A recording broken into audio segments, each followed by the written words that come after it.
Jesus, after 40 days in the wilderness, returns to the camp of John the Baptist. In the early morning of Saturday, February 23rd of the year 26, Jesus descended from the hills to rejoin the company of John the Baptist.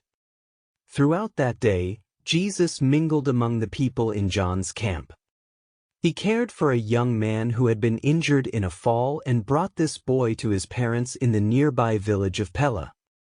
On this Sabbath day, two of the leading disciples of John the Baptist spent a long time with Jesus. One of them, Andrew, had become very impressed with Jesus. He accompanied Jesus on the journey with the wounded boy. On the way back, he asked Jesus many questions, and before they got back to the tent camp, the two stopped for a short conversation, during which Andrew said, "I have been following you for a long time, and I believe that you are the new teacher. I cannot understand everything, but I would like to join you to sit at your feet and learn the full truth about the new kingdom." Then Jesus welcomed Andrew with heartfelt assurance as the first of his apostles. Andrew was a sincere follower of John the Baptist. He had a very gifted brother named Simon. This Simon was one of John's most fanatical followers. Soon after they returned to the camp, Andrew sought out his brother Simon. He took him aside and told him that he had come to the conclusion that Jesus was the great teacher and that he had promised to become his disciple. He went on to say that Jesus had accepted his offer to serve him, and Andrew suggested Simon to also go to Jesus to offer himself to join the service for the new kingdom. Simon said, "Ever since this man came to work in Zebedee's workshop, I have always believed that he was sent by God. But what do we do with our commitment to John the Baptist? Should we abandon him?" At this, they agreed to go together immediately to John to consult with him. John the Baptist was grieved at the thought of losing two of his promising disciples, but bravely answered their questions and said, "This is only the beginning. My work will soon come to an end, and then we will all become his disciples." Then Andrew, beckoning Jesus aside, told him that his brother Simon also wished to join him, to serve in the new kingdom.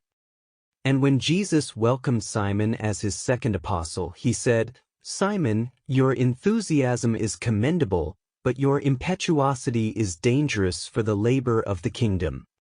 I exhort you to become more thoughtful in your speaking.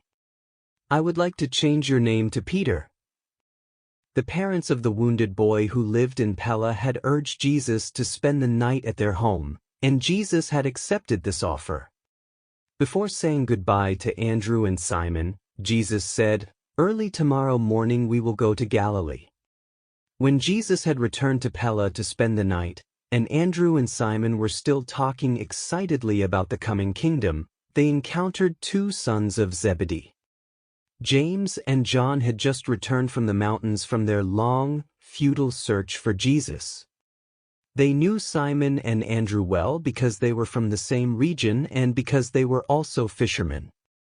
Peter excitedly told them that Jesus had returned and that he and his brother Andrew had become the first adopted counselors of the new kingdom.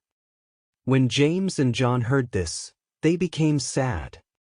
They had known Jesus for a long time and loved him. They had spent many days in the mountains searching for him, and now that they had returned, they had to learn that others had been chosen before them. They inquired where Jesus had gone and hurried to him. Jesus was already asleep when they arrived at his abode, but they woke him up and said, "How is it that, while we who have walked with you for so long and have walked in the mountains looking for you, you have given preference to others and have chosen Andrew and Simon as your first companions in the new kingdom?" Jesus answered them, "Calm your hearts and ask yourself, who ordered you to go and seek the Son of Man when he was busy with his Father's business?" After they had reported in detail their long search in the mountains, Jesus gave them the following counsel: "You must learn to seek the secret of the new kingdom in your hearts, and not in the mountains. What you sought was already in your souls. You are indeed my brothers. There was no need for you to be accepted by me. You already belonged to the kingdom. Be of good cheer and also get ready to go with us tomorrow to Galilee." At that, John ventured to ask, "But Master, shall James and I be your co-workers then?" "In the new kingdom like Andrew and Simon." Jesus laid his hands on both their shoulders and said, "Brothers, you were already with me in the spirit of the kingdom even before the others asked to be included. Brothers, you need not ask to be admitted to the kingdom. You have been with me in the kingdom from the beginning. In my heart, I counted you also among the members of the council meetings of the kingdom. You could have been the first, were it not that you were absent because of the well-meaning but self-imposed task of going to find someone who was not lost. In the coming kingdom, do not focus your attention on things that fuel your anxiety, but commit yourself to doing the will of the Father who is in heaven." James and John took this rebuke the right way. After that, they never envied Andrew and Simon again. Together with their 2 fellow apostles, they prepared to leave for Galilee the next morning.